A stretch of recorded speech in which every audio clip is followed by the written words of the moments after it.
The German Ideology by Marx and Engels. Chapter 3. Saint Max. 2. Law. Here we must disclose to the reader a great secret of our saint, viz., that he begins his whole treatise about right with a general explanation of right, which escapes from him so long as he is speaking about right, and which he is only able to recapture when he begins to speak about something totally different, namely law. Then the gospel called out to our saint, "Judge not, that ye be not judged." Matthew 7:1. And he opened his mouth and taught, saying, right is the spirit of society. But society is the holy. If society has a will, then this will is indeed right. Society exists only thanks to right. But since it exists only thanks to the fact, not thanks to right, but only thanks to the fact, that it exercises its domination over individuals, so right is its dominant will, p. 244. That is to say, right, is, has, then, indeed, exists only thanks to the fact, that, so, dominant will. This passage is Sancho in all his perfection. This passage escaped at that time from our saint because it was not suitable for his theses, and has now been partially recaptured because it is now partially suitable again. States endure so long as there is a dominant will, and this dominant will is regarded as equivalent to one's own will. The will of the ruler is law, p. 256. The dominant will of society. Equal right. Dominant will. Equal law. Right. Equal law. Sometimes, i.e., as the trademark of his treatise about law, there will still turn out to be a distinction between right and law, a distinction which, strange to say, has almost as little to do with his treatise about law as the definition of right which escaped from him has to do with the treatise about right. But what is right, what is considered legitimate in a society, is also given a verbal expression in law, p. 255. This proposition is a clumsy copy of Hegel. That which is lawful is the source of the knowledge of what is right, or, properly, what is legitimate. What Saint Sancho calls receiving verbal expression, Hegel also calls, posited, known, etc., Reeks philosophy, par 211 et sequel. It is very easy to understand why Saint Sancho had to exclude right as the will or the dominant will of society from his treatise about right. Only to the extent that right was defined as man's power could he take it back into himself as his power. For the sake of his antithesis, therefore, he had to hold fast to the materialistic definition of power and let the idealistic definition of will escape. Why, when speaking of law, he now recaptures will, we shall understand in connection with the antitheses about law. Material life, the basis of the state. In actual history, those theoreticians who regarded might as the basis of right were in direct contradiction to those who looked on will as the basis of right, a contradiction which Saint Sancho could have regarded also as that between realism, the child, the ancient, the Negro, etc., and idealism, the youth, the modern, the Mongol, etc. If power is taken as the basis of right, as Hobbes, etc., do, then right, law, etc., are merely the symptom, the expression of other relations upon which state power rests. The material life of individuals, which by no means depends merely on their will, their mode of production and form of intercourse, which mutually determine each other, this is the real basis of the state and remains so at all the stages at which division of labor and private property are still necessary, quite independently of the will of individuals. These actual relations are in no way created by the state power, on the contrary, they are the power creating it, the individuals who rule in these conditions, leaving aside the fact that their power must assume the form of the state, have to give their will, which is determined by these definite conditions, a universal expression as the will of the state, as law, an expression whose content is always determined by the relations of this class, as the civil and criminal law demonstrates in the clearest possible way. Just as the weight of their bodies does not depend on their idealistic will or on their arbitrary decision, so also the fact that they enforce their own will in the form of law, and at the same time make it independent of the personal arbitrariness of each individual among them, does not depend on their idealistic will. Their personal rule must at the same time assume the form of average rule. Their personal power is based on conditions of life which as they develop are common to many individuals, and the continuance of which they, as ruling individuals, have to maintain against others and, at the same time, to maintain that they hold good for everybody. The expression of this will, which is determined by their common interests, is the law. It is precisely because individuals who are independent of one another assert themselves and their own will, and because on this basis their attitude to one another is bound to be egoistical, that self-denial is made necessary in law and right, self-denial in the exceptional case, and self-assertion of their interests in the average case, which, therefore, not they, but only the egoist in agreement with himself regards as self-denial. The same applies to the classes which are ruled, whose will plays just as small a part in determining the existence of law and the state.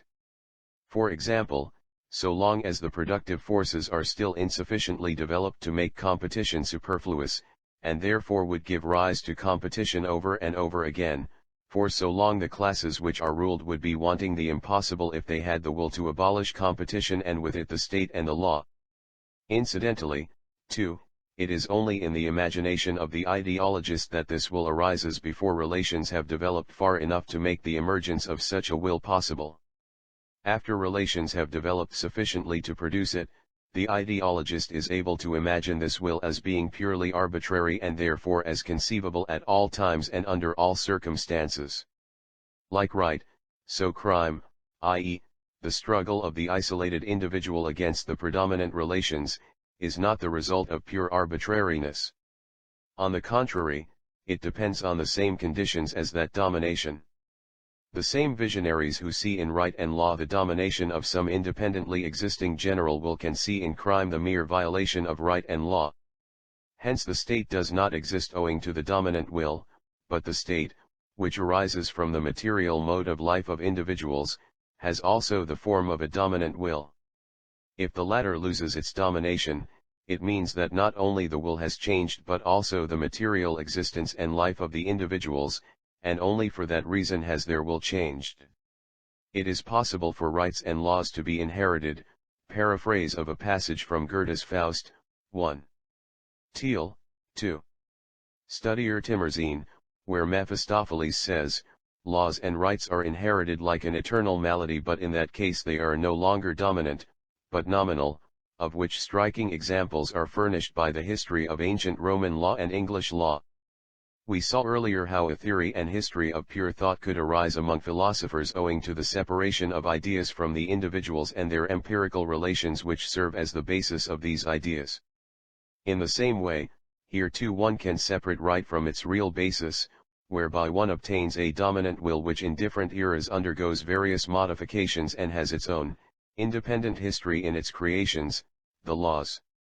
On this account, political and civil history becomes ideologically merged in a history of the domination of successive laws. This is the specific illusion of lawyers and politicians, which Jacques-Lie Bonhomme adopts sans facon.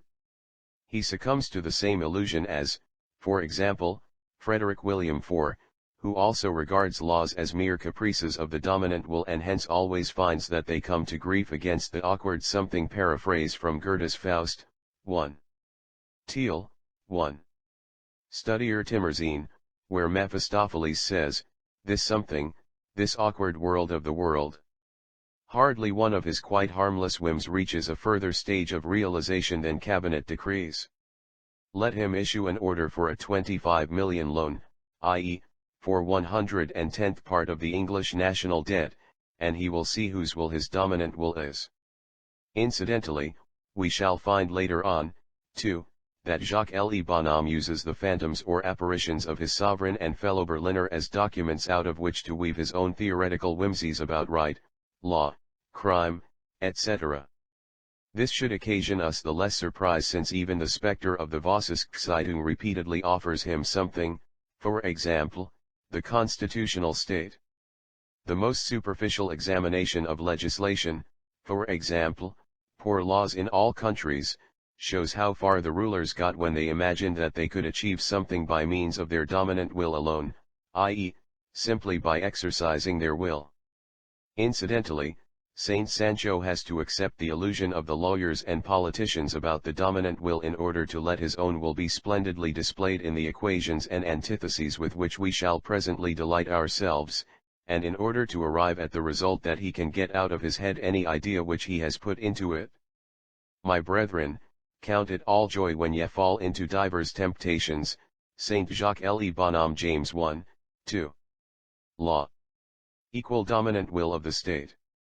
Equal state will. Antitheses. State will, alien will. My will, own will. Dominant will of the state. My own will. My self-will. Subjects of the state, who sustain the law of the state. Subjects of themselves, unique ones, who bear their own law in themselves. p. 268. Equations. A. State will. Equal not my will. B. My will. Equal not state will. C. Will. Equal desire. D. My will. Equal non-desire of the state. Equal will against the state. Equal ill will towards the state. E. To desire the non-state. Equal self-will. Self-will. Equal not to desire the state. F. State will. Equal negation of my will. Equal my lack of will. G. My lack of will. Equal existence of state will. We know already from the preceding that the existence of the state will is equal to the existence of the state, from which the following new equation results. H. My lack of will. Equal existence of the state. I. The negation of my lack of will. Equal non-existence of the state. K. Self-will. Equal negation of the state. L. My will. Equal non-existence of the state. Note 1. According to the already quoted passage from page 256, states endure so long as the dominant will is regarded as equivalent to one's own will. Note 2. He who in order to exist, the conscience of the state is appealed to, is compelled to count on the lack of will of others is a creation of those others, just as the master is a creation of the servant. p. 257. Equations F, G, H, I. Note 3. My own will is the corrupter of the state. Therefore, it is branded by the latter as self-will. One's own will and the state are powers that are mortal enemies, between whom eternal peace is impossible. p. 257. Therefore it in fact watches everybody, it sees an egoist in everyone, self-will, and it fears the egoist. p. 263. The state opposes the duel, even a scuffle is punishable, even if the police are not called in. p. 245. Note 4. For the state, it is absolutely essential that no one should have his own will. If anyone had such a will, the state would have to expel him, imprison, banish. If everyone had it, who is this person whom you call everyone? Then they would abolish the state. p. 257. This can also be expressed rhetorically. What is the use of your laws if no one obeys them? What is the use of your orders if everybody refuses to accept any orders? p. 256. Note 5. The simple antithesis, state will my will is given an apparent motivation in the following paragraph. Even if one were to imagine a case where each individual in the nation had expressed the same will and thus a perfect collective will had come into existence, things would still remain the same. Would I not today and later be bound by my will of yesterdays? My creation, that is, a definite expression of will, would have become my master, but I, the creator, would be hampered in my course and my dissolution. Because yesterday I possessed will, I have today no will of my own, yesterday voluntary, today involuntary. p. 258.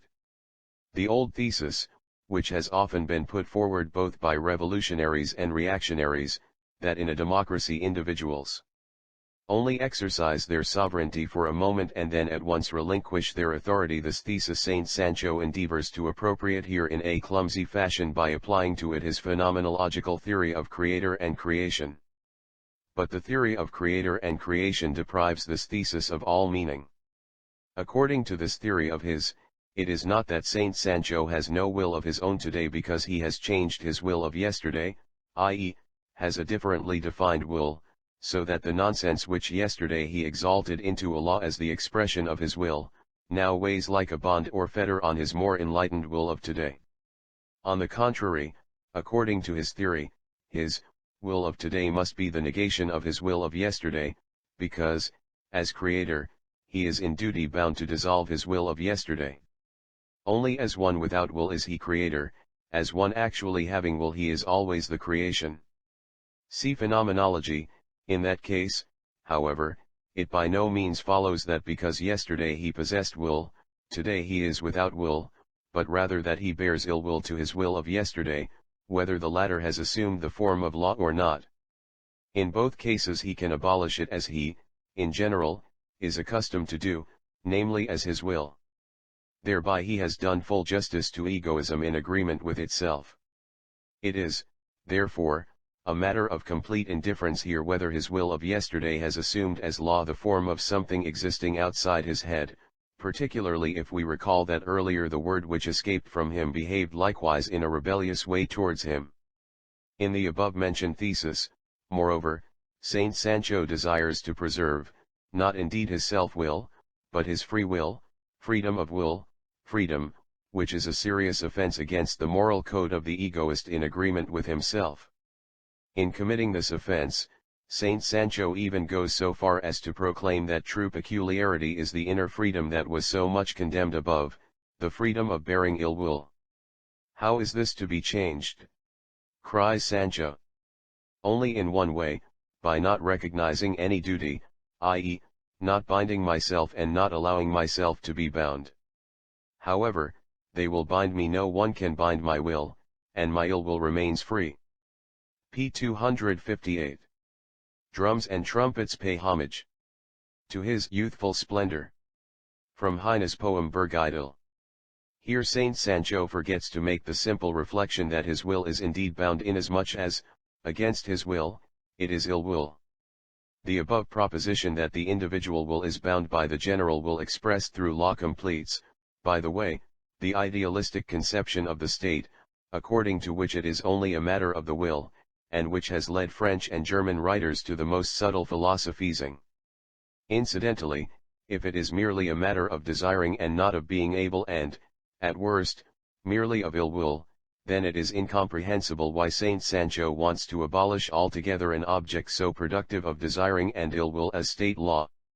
Law in general, etc. That is the stage we have reached today, p. 256. The things Jacques Le Bonhomme believes? The equations so far examined were purely destructive as regards state and law. The true egoist had to adopt a purely destructive attitude to both. We missed appropriation. On the other hand, we had the satisfaction of seeing Saint Sancho performing a great trick, in which he shows how the state is destroyed by a mere change of will, a change which in turn depends, of course, only on the will. However, appropriation is not lacking here either, although it is quite secondary, and can produce results only later on from time to time. The two antitheses given above. State will, alien will, my will, own will. Dominant will of the state, my own will. Can also be summarized as follows. Domination of alien will, domination of one's own will. In this new antithesis, which incidentally all the time formed the concealed basis of his destruction of the state through his self-will, Stirner appropriates the political illusion about the domination of arbitrariness, of ideological will. He could also have expressed this as follows. Arbitrariness of law, law of arbitrariness. Saint Sancho, however, did not reach such simplicity of expression. In Antithesis 3 we already have a law within him, but he appropriates the law still more directly in the following antithesis. Law, the state's declaration of will. Law, declaration of my will, My declaration of will. Someone can, of course, declare what he is prepared to put up with, and consequently forbid the opposite by a law, etc., p. 256. This prohibition is necessarily accompanied by threats. The last antithesis is of importance for the section on crime. Episodes. We are told on page 256 that there is no difference between law and arbitrary command, ordinance, because both equal declaration of will, consequently command. On pages 254, 255, 260 and 263, while pretending to speak about the state, Stirner substitutes the Prussian state and deals with questions that are of the greatest importance for the Verfassungszeitung, such as the constitutional state, removability of officials, bureaucratic arrogance and similar nonsense. The only important thing here is the discovery that the old French parliaments insisted on their right to register royal edicts because they wanted to judge according to their own right. The registration of laws by the French parliaments came into being at the same time as the bourgeoisie, and hence the acquisition of absolute power by the kings, for whom in face of both the feudal nobility and foreign states it became necessary to plead an alien will on which their own will depended, and at the same time to give the bourgeois some sort of guarantee. Saint Max can learn more about this from the history of his beloved Francis I. For the rest, before speaking about the French parliaments again, he might consult the 14 volumes of D'états généraux et autres assemblées nationales, Paris, 1788 by Charles Joseph Mayer, concerning what the French parliaments wanted or did not want and their significance. In general, it would be in place here to introduce a short episode about the erudition of our saint who is so desirous of conquests.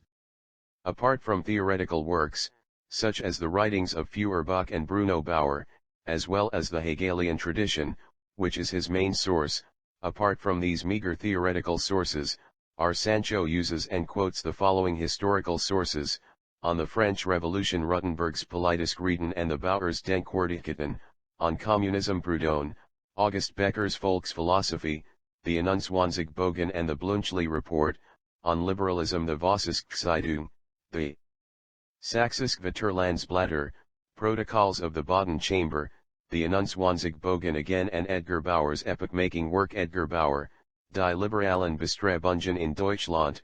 In addition, here and there as historical evidence there are also quoted, the Bible, Schlosser's 18. Jahrhundert Friedrich Christoph Schlosser, Geschichte des 18. Jahrhunderts und des 19. bis zum Sturz des französischen Kaiserreichs, Louis Blanc's Histoire des Dix ans, Hinrichs Politische Vorlesungen, Bettina's Dies Buch gehört dem König, Hess Triarchie, Moses Hess, Die Europäische Triarchie, the Deutsch-Französische Jahrbucher, the Zurich Anecdote, Maurice Carrier on Cologne Cathedral, the session of the Paris Chamber of Peers of April 25, 1844, Karl Nauwerk, Emilia Galati. Reference is to Maurice Carrier, Der Kölner Domals Frei Deutsche Kirche, François Guizot, Discours dans la Chambre de Peers le April 25, 1844, Karl Nauwerk, Über die Teilnahme am State, Gotthold Ephraim Lessing's drama Emilia Galati, the Bible in short, the entire Berlin reading room together with its owner, Willibald Alexis Cabanis. After the sample of Sancho's profound studies, one can easily understand why it is that he finds in this world so very much that is alien, i.e., holy. 3. Crime. Note 1. If you allow yourself to be judged right by someone else, then you must equally allow yourself to be judged wrong by him. If you receive justification and reward from him, then expect also accusation and punishment from him.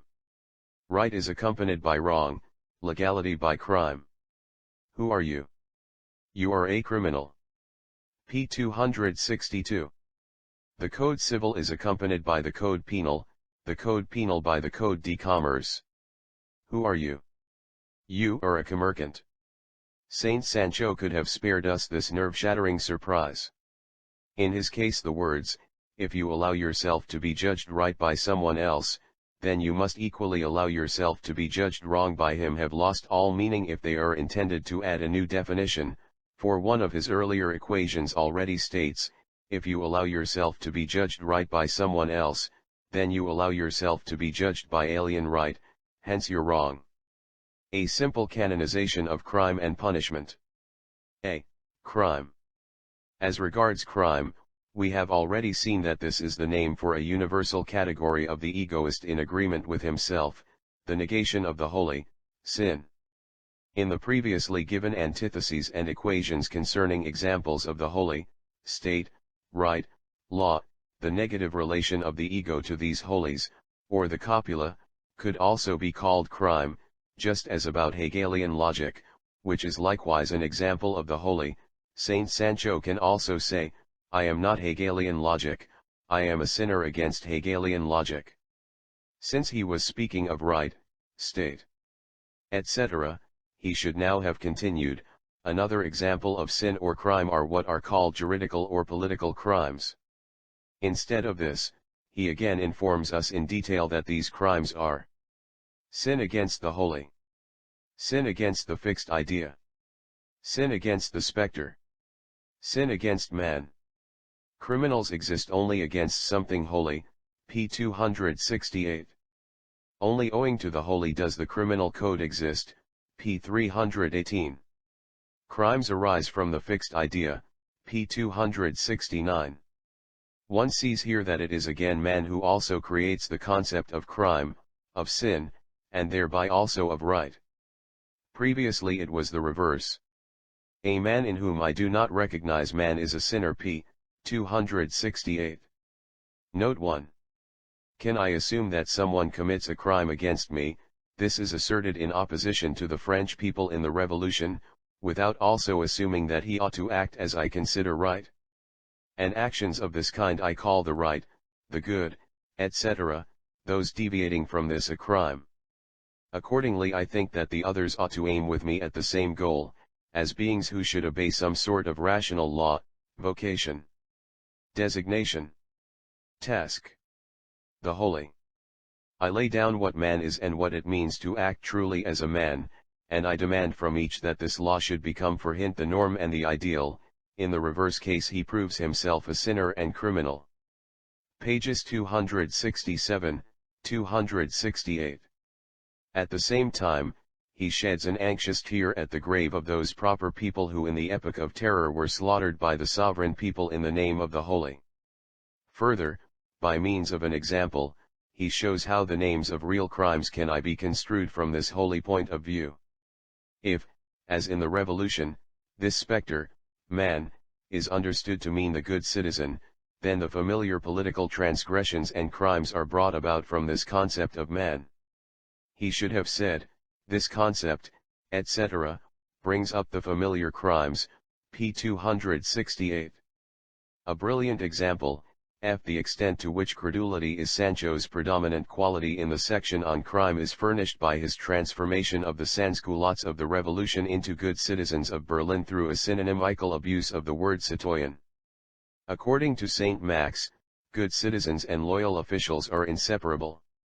Hence Robespierre, for example, Saint Just, and so on would be loyal officials, whereas Danton was responsible for a cash deficit and squandered state money. Saint Sancho has made a good start for a history of the Revolution for the Prussian townsman and villager. Note 2.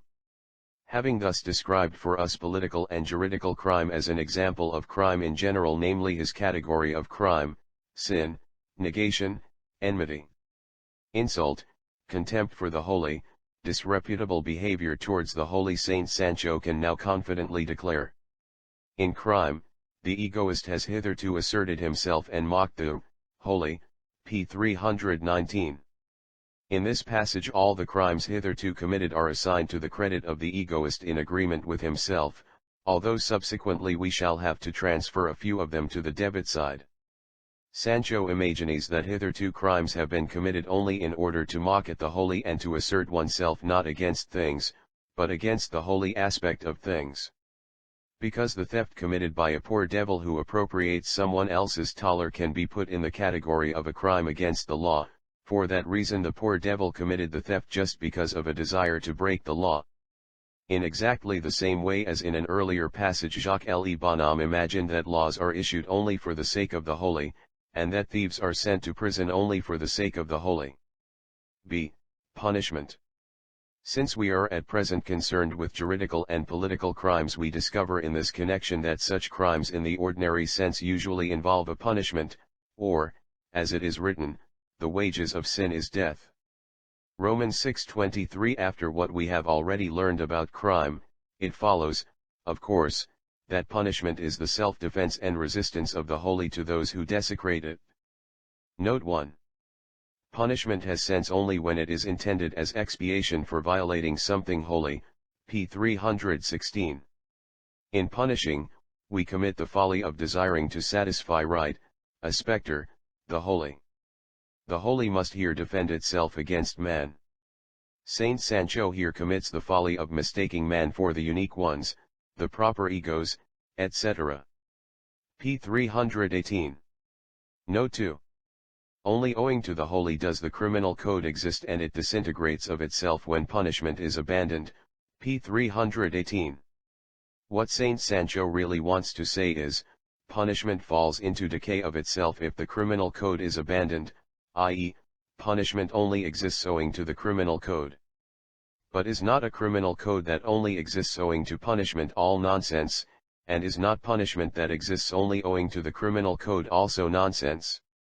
Sancho contra Hess, Wigand, Max Stirner, Recensent and Stirner's p. 186.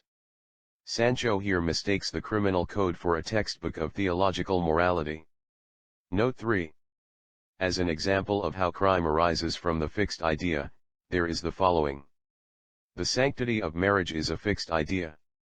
From this sanctify it follows that infidelity is a crime, and therefore a certain law on marriage, to the great annoyance of the German chambers and of the Emperor of all our Russians, not to speak of the Emperor of Japan and the Emperor of China, and particularly the Sultan, imposes a shorter or longer term of punishment for that, p. 269. Frederick William v., who thinks he is able to promulgate laws in accordance with the holy, and therefore is always at loggerheads with the whole world, can comfort himself with the thought that in our Sancho he has found at least one man imbued with faith in the state. Let Saint Sancho just compare the Prussian marriage law, which exists only in the head of its author, with the provisions of the Code Civil, which are operative in practice, and he will be able to discover the difference between holy and worldly marriage laws. 94. In the Prussian Phantasmagoria, for reasons of state, the sanctity of marriage is supposed to be enforced both upon husband and wife. In French practice, where the wife is regarded as the private property of her husband, only the wife can be punished for adultery, and then only on the demand of the husband, who exercises his property right. B. Appropriation of crime and punishment through antithesis. Crime in the sense of man. Equal. Violation of man's law, of the state's declaration of will, of state power, p. 259 et sequel. Crime in my sense. Equal. Violation of my law, of my declaration of will, of my power, p. 256 and passim. These two equations are counterposed as antitheses and derive simply from the opposition of man and the ego. They merely sum up what has been said already. The holy punishes the ego. I punish the ego. Crime equal hostility to man's law, the holy. Hostility equal crime against my law. The criminal the enemy or opponent of the holy as a moral person. Enemy or opponent equal criminal against the ego, the corporeal. Punishment equal self-defense of the holy against the ego. My self-defense equal my punishment of the ego. Punishment equal satisfaction, vengeance, of man in relation to the ego. Satisfaction, vengeance, equal my punishment of the ego. In the fast antithesis, satisfaction can also be called self-satisfaction, since it is the satisfaction of me, in opposition to the satisfaction of man. If in the above antithetical equations only the first member is taken into account, then one obtains the following series of simple antitheses where the thesis always contains the holy, universal, alien name, while the antithesis always contains the worldly, personal, appropriated name. Crime. Hostility. Criminal. Enemy or opponent. Punishment. My defense. Punishment. Satisfaction, vengeance, self-satisfaction. In an instant we shall say a few words about these equations and antitheses, which are so simple that even a born simpleton, p. 434, can master this unique method of thought in 5 minutes. But first a few more quotations in addition to those given earlier. Note 1. In relation to me you can never be a criminal but only an opponent, p. 268, and enemy in the same sense on p. 256. Crime as the hostility of man is illustrated on page 268 by the example of the enemies of the fatherland. Punishment ought, a moral postulate, to be replaced by satisfaction, which again cannot aim at satisfying right or justice, but at giving us satisfaction, p. 318. Note 2. While Saint Sancho attacks the halo, the windmill, of existing power, he does not even understand this power, let alone come to grips with it, he only advances the moral demand that the relation of the ego to it should be formally changed. See logic. I am forced to put up with the fact, bombastic assurance, that he, viz. my enemy, who has a few million people behind him, treats me as his enemy, but I shall never permit him to treat me as his creature or to make his reason or unreasonableness my guiding principle, p. 256, where he allows the aforesaid Sancho a very restricted freedom, namely the choice between allowing himself to be treated as his creature or of suffering the 3,300 lashes imposed by Merlin on his posederas. This freedom is allowed him by any criminal code which, it is true, does not first ask the aforesaid Sancho in what form it should declare its hostility to him. But even if you impress your opponent as a force, being for him an impressive force, you do not on that account become a sanctified authority, unless he is a wretch. He is not obliged to respect you and pay regard to you even if he has to be on his guard against you and your power, p. 258. Here Saint Sancho himself appears as a wretch when with the greatest seriousness he haggles pun on the word shocker, which means wretch or robber, while scatchern means to barter, to haggle about the difference between to impress and to be respected, to be on one's guard and to have regard for a difference of a 16th part at most. When Saint Sancho is on his guard against someone, he gives himself over to reflection, and he has an object which he has in view, which he respects and which inspires him with reverence and fear, p. 115. In the above equations, punishment, vengeance, satisfaction, etc., are depicted as coming only from me. Inasmuch as Saint Sancho is the object of satisfaction, the antitheses can be turned round, then self-satisfaction is transformed into another getting satisfaction with regard to me or the prejudicing of my satisfaction. Note 3. The very same ideologists who could imagine that right, law, state, etc., arose from a general concept, in the final analysis perhaps the concept of man, and that they were put into effect for the sake of this concept, these same ideologists can, of course, also imagine that crimes are committed purely because of a wanton attitude towards some concept, that crimes, in general, are nothing but making mockery of concepts and are only punished in order to do justice to the insulted concepts. Concerning this we have already said what was necessary in connection with right, and still earlier in connection with hierarchy, to which we refer the reader. In the above-mentioned antitheses, the canonist definitions crime, punishment, etc. are confronted with the name of another definition, which Saint Sancho in his favorite fashion extracts from these first definitions and appropriates for himself. This new definition, which, as we have said, appears here as a mere name, being worldly, is supposed to contain the direct individual relation and express the factual relations. See logic. The history of right shows that in the earliest, most primitive epochs these individual, factual relations in their crudest form directly constituted right. With the development of civil society, hence with the development of private interests into class interests, the relations of right underwent changes and acquired a civilized form. They were no longer regarded as individual, but as universal relations. At the same time, division of labor placed the protection of the conflicting interests of separate individuals into the hands of a few persons, whereby the barbaric enforcement of right also disappeared. Saint Sancho's entire criticism of right in the above-mentioned Antitheses is limited to declaring the civilized form of legal relations and the civilized division of labor to be the fruit of the fixed idea, of the holy, and, on the other hand, to claiming for himself the barbaric expression of relations of right and the barbaric method of settling conflicts. For him it is all only a matter of names. He does not touch on the content itself, since he does not know the real relations on which these different forms of right are based, and in the juridical expression of class relations perceives only the idealized names of those barbaric relations.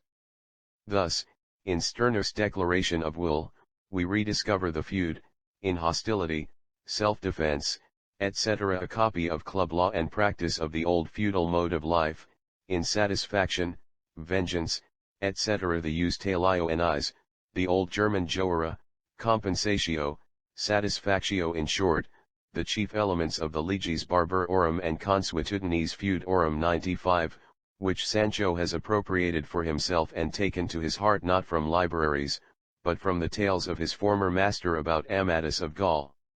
In the final analysis, therefore, Saint Sancho again arrives merely at an impotent moral injunction that everybody should himself obtain satisfaction and carry out punishment. He believes Don Quixote's assurance that by a mere moral injunction he can without more ado convert the material forces arising from the division of labor into personal forces. How closely juridical relations are linked with the development of these material forces due to the division of labor is already clear from the historical development of the power of the law courts and the complaints of the feudal lords about the legal development. See, for example, Montil locutive citation, 14, 15 siècle. It was just in the epoch between the rule of the aristocracy and the rule of the bourgeoisie, when the interests of two classes came into conflict, when trade between the European nations began to be important, and hence international relations themselves assumed a bourgeois character. It was just at that time that the power of the courts of law began to be important, and under the rule of the bourgeoisie, when this broadly developed division of labor becomes absolutely essential, the power of these courts reaches its highest point. What the servants of the division of labor, the judges and still more the professors juris, imagine in this connection is a matter of the greatest indifference. See crime in the ordinary and extraordinary sense. We saw above that crime in the ordinary sense, by being falsified, was put to the credit of the egoist in the extraordinary sense. Now this falsification becomes obvious. The extraordinary egoist now finds that he commits only extraordinary crimes, which have to be set against the ordinary crimes. Therefore we debit the aforesaid egoist with the ordinary crimes, which have been previously entered into the credit column. The struggle of the ordinary criminals against other people's property can also be expressed as follows, although this holds good of any competitor. That they seek other people's goods, p. 265. Seek holy goods. Seek the holy, and in this way the ordinary criminal is transformed into a believer, p. 265. But this reproach which the egoist in the extraordinary sense levels against the criminal in the ordinary sense is only an apparent one, for it is indeed he himself who strives for the halo of the whole world. The real reproach that he levels against the criminal is not that he seeks the holy, but that he seeks goods. After Saint Sancho has built himself a world of his own, a heaven, namely this time an imaginary world of feuds and knights errant, transferred to the modern world, after he has at the same time given documentary evidence of his difference, as a knightly criminal, from ordinary criminals, after this he once more undertakes a crusade against dragons and ostriches, hobgoblins, ghosts, apparitions and fixed ideas. His faithful servant, Seliga, gallops reverently after him. As they wend their way, however, there occurs the astounding adventure of the unfortunate ones who were being dragged off to some place they had no wish to go to, as described in chapter XXII of Cervantes. For while our knight-errant and his servant Don Quixote were jogging along their path, Sancho raised his eyes and saw coming towards him some dozen men on foot manacled and bound together by a long chain, accompanied by a commissar and 4 gendarmes, belonging to the Holy Hermandad, 96 to the Hermandad which is holy, to the holy. When they came close, Saint Sancho very politely asked the guards to be so kind as to tell him why these people were being led in chains. They are convicts of His Majesty sent to work at Spandau, 97. You do not have to know any more. How, cried Saint Sancho, men being forced? Is it possible that the king can use force against someone's proper ego? In that case I take upon myself the vocation of putting a stop to this force. The behavior of the state is violent action, and it calls this justice. Violent action of an individual, however, it calls crime. Thereupon Saint Sancho first of all began to admonish the prisoners, saying that they ought not to grieve, that although they were not free, they were still their own, and that although maybe their bones might crack under the lash of the whip and that perhaps they might even have a leg torn off, yet, he said, you will triumph over all that, for no one can bind your will. And I know for certain that there is no witchcraft in the world that could direct and compel the will, as some simpletons imagine, for the will is our free arbitrary power and there is no magic herb or spell that can subdue it. Yes, your will no one can bind and your ill will remains free. But since this sermon did not pacify the convicts, who began one after the other to relate how they had been unjustly condemned, Sancho said, Dear brethren, from what you have related it has become clear to me that, although you have been punished for your crimes, yet the punishment which you are suffering gives you little pleasure and that hence you are reluctant to receive it and do not look forward to it. And it is highly possible that the cause of your ruin is pusillanimity on the rack in one case, poverty in another, lack of favor in a third and, finally, the judge's unfair judgment, and that you have not been given the justice that was your due, your right. All this compels me to show you why heaven sent me into the world. But since the wisdom of the egoist in agreement with himself prescribes not doing by force what can be done by agreement, I hereby request the commissar and gendarmes to release you and let you go your ways. Moreover, my dear gendarmes, these unfortunates have done you no harm. It does not behove egoists in agreement with themselves to become the executioners of other unique ones who have done them no harm. Evidently, with you the category of the one who has been robbed stands in the forefront. Why do you show such zeal in your actions against crime? Verily, verily I say unto you, you are enthusiastic for morality, you are filled with the idea of morality, you persecute all those who are hostile to it owing to your oath as officials, you are bringing these poor convicts to prison, you are the holy. Therefore release these people voluntarily.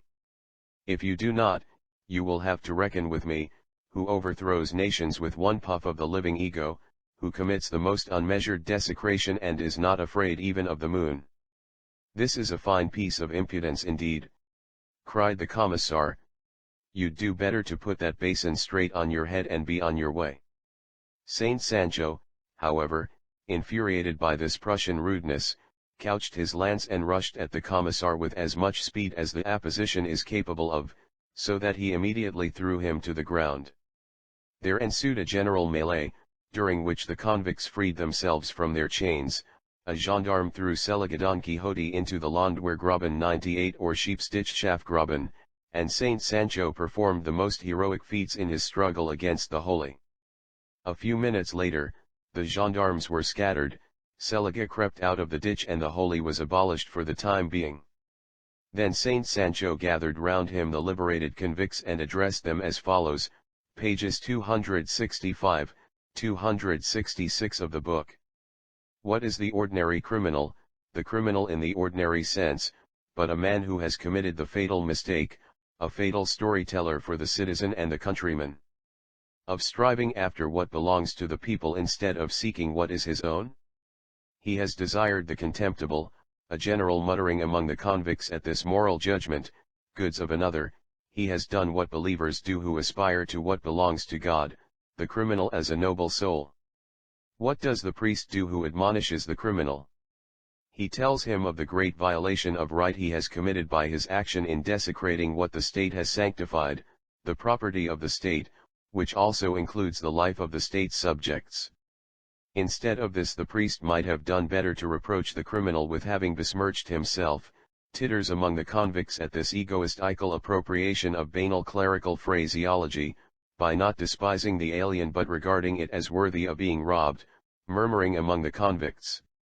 He could have done so, were he not a priest, one of the convicts, in the ordinary sense. I, however, speak with the criminal as with an egoist, and he will be ashamed, shameless. Loud cheers from the criminals, who do not wish to be called upon to feel shame, not because he has committed a crime against your laws and your goods, but because he considered it worthwhile to circumvent your laws. This refers only to circumvention in the ordinary sense. Elsewhere, however, I go round a rock so long as I am unable to blow it up, and I circumvent, for example, even the censorship, and to desire your goods. Renewed cheers. He will be ashamed. Gains de Passamonte, the arch-thief, who in general was not very patient, shouted, "Are we then to do nothing but feel ashamed, be submissive, when a priest in the extraordinary sense admonishes us?" He will be ashamed, continues Sancho, that he did not despise you, together with what is yours, that he was too little of an egoist. Sancho here applies an alien measure to the egoism of the criminal. In consequence, a general bellowing breaks out among the convicts.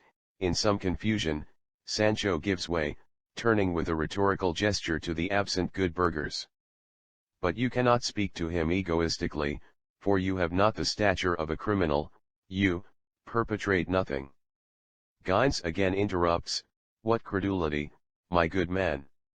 Our prison warders perpetrate all kinds of crimes, they embezzle, they defraud, they commit rape, 12 pages of manuscript missing here.